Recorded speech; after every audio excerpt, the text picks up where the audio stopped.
আসসালামু আলাইকুম ওয়া রাহমাতুল্লাহ। প্রিয় শিক্ষার্থীবৃন্দ, আমরা আলোচনা করতেছিলাম অ্যাডজেক্টিভের প্রকারভেদ নিয়ে। তো আমরা গত ভিডিওতে আমরা নিউমেরাল অ্যাডজেক্টিভের সম্পর্কে জানতে চেয়েছিলাম।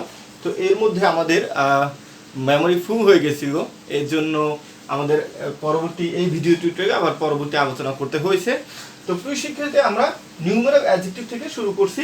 আমরা কিন্তু ধারাবাহিকভাবে সমস্ত গ্রামারকে শিখছি, অর্থাৎ ইংলিশ গ্রামার শূন্য থেকে শুরু প্রত্যেকটা পার্ট আপনাদের দেখতে হবে। গ্রামারের কম্পিটিটিভ এক্সামে যদি আপনি ভালো করতে চান, তাহলে এই ভিডিওগুলো আপনি যদি দেখেন, তাহলে আর এর বাইরে কিছু আপনাকে পড়তে হবে না। তো প্রিয় শিক্ষার্থী, আমরা ছিলাম নিউমেরিক্যাল অ্যাডজেক্টিভ দুই প্রকার, সেখানে বলছিলাম একটা হচ্ছে ডেফিনিট নিউমেরাল অ্যাডজেক্টিভ আর হচ্ছে ইনডিফিনিট নিউমেরাল অ্যাডজেক্টিভ। তো ডেফিনিট নিউমেরাল অ্যাডজেক্টিভ কি? এই ডিফিনিট নিউমেরাল অ্যাডজেক্টিভকে অর্থাৎ নির্দিষ্টবাচক যে সংখ্যা আছে, যে সংখ্যাটা নির্দিষ্ট করে দেয়, সেটাকে যেই সংখ্যা দ্বারা নির্দিষ্ট বোঝায় সেটা ডিফিনিট নিউমেরাল অ্যাডজেক্টিভ, অর্থাৎ ওই অ্যাডজেক্টিভটা যেটা দ্বারা সংখ্যাটাকে নির্দিষ্ট করে দেয়। এখন এটাকে ক্লিয়ার করবো আমরা এই ছকটার মাধ্যমে। হ্যাঁ, একটু ছকটা একটু দেখে নিই। এখানে দেখেন ছকটায় বলা আছে ডিফিনিট নিউমেরাল অ্যাডজেক্টিভ তিন প্রকার। কয় প্রকার? তিন প্রকার। আপনারা দেখতে পাচ্ছেন তিন প্রকার।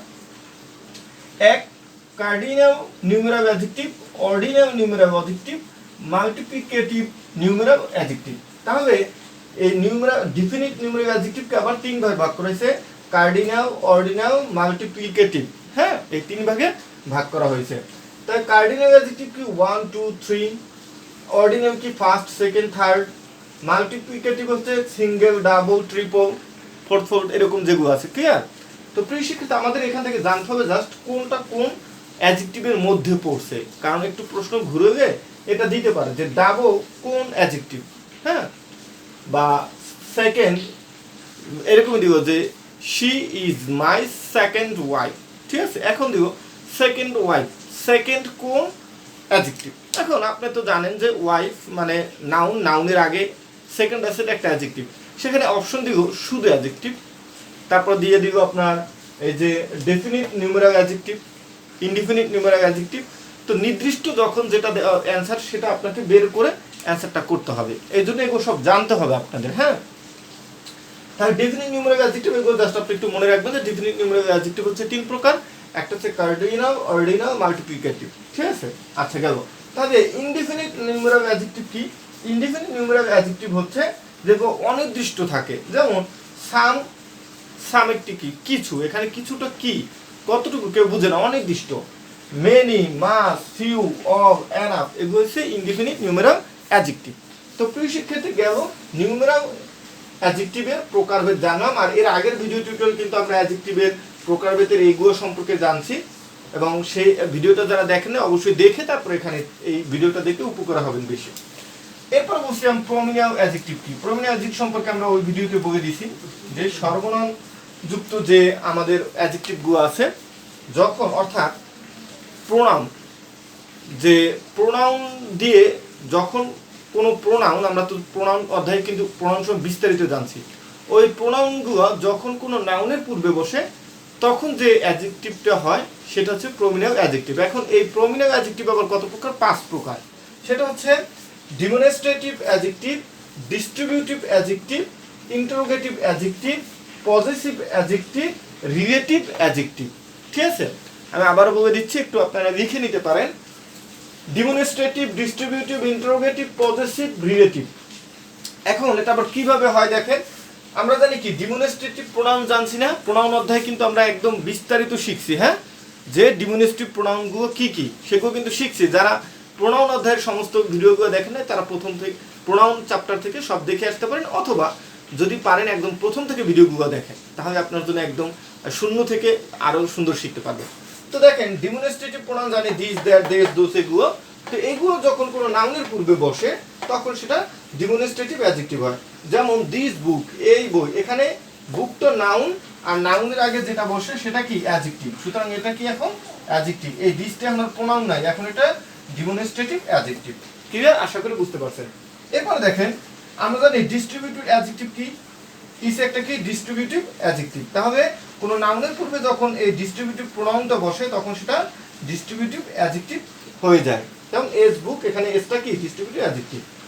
ইন্টারোগেটিভ আমরা জানি হুইজ, হুজ, এইগুলো দ্বারা কি করা হয়, প্রশ্নবোধক প্রশ্ন, ইন্টারোগেটিভ প্রোনাউন। তাই ইন্টারোগেটিভ প্রোনাউন যখন কোনো নাউনের পূর্বে বসে তখন সেটা ইন্টারোগেটিভ অ্যাডজেক্টিভ হয়ে যায়, কারণ আমরা জানি নাউনের পূর্বে শুধুমাত্র অ্যাডজেক্টিভ বসে। এরপরে দেখেন 4 নাম্বার আছে পজিটিভ অ্যাডজেক্টিভ বা পজিটিভ কেসও বলে এগুলোকে, ঠিক আছে। তা দেখেন এখানে কি বলা আছে, আমরা জানি মাই একটা কি পজিটিভ অ্যাডজেক্টিভ বা পজিটিভ প্রোনাউন। আমরা যে পজিটিভের মধ্যে শিখছি বিস্তারিত প্রোনাউন অধ্যায়, ওটা কিন্তু দেখতেই হবে, মোস্ট ইম্পর্টেন্ট। তাহলে যখন এই পজিটিভ কোনো নাউনের পূর্বে বসছে তখন এটা পজিটিভ অ্যাডজেক্টিভ হয়ে গেছে।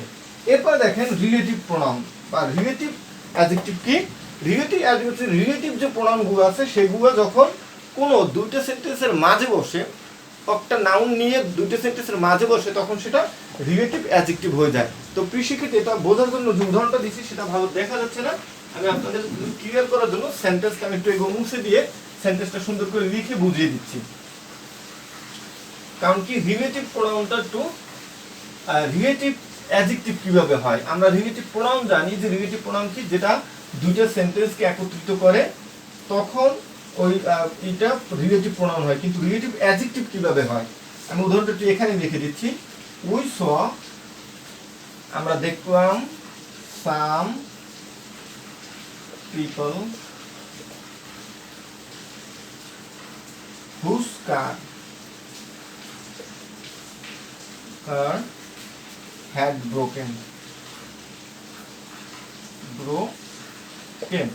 তো প্রিয় শিক্ষার্থী এখন এখানে দেখেন এই যে whose car, হ্যাঁ, এখন we saw some people, আমরা কিছু লোক দেখলাম, whose car, যদি এখানে whose এর নিচে ডাক থাকে, তো দেখেন whose কিন্তু কি আমরা জানি রিলেটিভ প্রোনাউন হিসেবে ব্যবহার হয়। whose যেটা ইন্টারোগেটিভ প্রোনাউন সেটা রিলেটিভ প্রোনাউন হিসেবে ব্যবহৃত হতে পারে। আবার যেটা যখন এই হুজটা অর্থাৎ এই রিলেটিভ প্রোনাউনটার সাথে একটা নাউন যুক্ত হয় এবং দুইটা সেন্টেন্সকে একত্রিত করে, দেখেন এই একটা sentence we saw some people, আমরা উই একটা সাবজেক্ট একটা ভার্ব প্লাস গো অবজেক্ট, তার মানে এটা একটা সেন্টেন্স বা একটা ক্লোজ। আচ্ছা, তারপরে দেখেন হুজ কার, যার গাড়ি, যাদের গাড়িগুলো হ্যাড ব্রোকেন, ভেঙে গেছে, একটা ভার্ব একটা ভার্ব, মানে এই একটা সেন্টেন্স এই একটা সেন্টেন্স যোগ হইছে হুজ কার দ্বারা। এখন এই যে কার তো একটা নাউন, তাই না, তাই নাউনের আগে হুজটা রিলেটিভ প্রোনাউন, কিন্তু নাউনের আগে বসছে এই জন্য এটা রিলেটিভ প্রোনাউন, রিলেটিভ অ্যাডজেক্টিভ হয়ে গেছে। তো প্রিয় শিক্ষার্থী আমরা অ্যাডজেক্টিভ অধ্যায় পুরোটা শেষ করলাম একদম ভালো করে। তো অ্যাডজেক্টিভ অধ্যায় থেকে আমি আবার বলে দিচ্ছি কিভাবে প্রশ্ন আসতে পারে, যে নিচের কোনটি কোন অ্যাডজেক্টিভ, এটাই হচ্ছে মেইন কোশ্চেন। অথবা একটা সেন্টেন্সের মধ্যে অ্যাডজেক্টিভটার নিচে একটা দাগ দেওয়া থাকবে, আন্ডারলাইন করা থাকবে যে এটা কোন অ্যাডজেক্টিভ সেটা নির্ণয় করতে হবে। এই নির্ণয় করতে হবে আমাদের তিনটা পন্থা অবলম্বন করতে হবে। এক হচ্ছে পজিশন দেখে, আরেকটা হচ্ছে সাফিক্স দেখে, আরেকটা হচ্ছে প্রকারভেদ জেনে। তো তিনটেই কিন্তু আমরা অলরেডি শেষ করেছি, সুতরাং অ্যাডজেক্টিভ নিয়ে আর আপনাদের কোনো চিন্তা নাই। এই যে বেসিক আলোচনা এগুলো যে দেখছেন বা শিখছেন এর বাইরে কোনো প্রশ্ন আসে নাই আমার, এটা বিশ্লেষণ করা বিভিন্ন বিসিএস এবং কম্পিটিটিভ এক্সাম এবং অ্যাডমিশন টেস্ট। সুতরাং কোনো চিন্তা নেই, আপনারা জাস্ট আমাদের ভিডিওগুলো প্রথম থেকে দেখেন। একদম ফ্রিতেই হচ্ছে আমাদের গ্রামার কোর্স, তাও আবার 0 থেকে শুরু।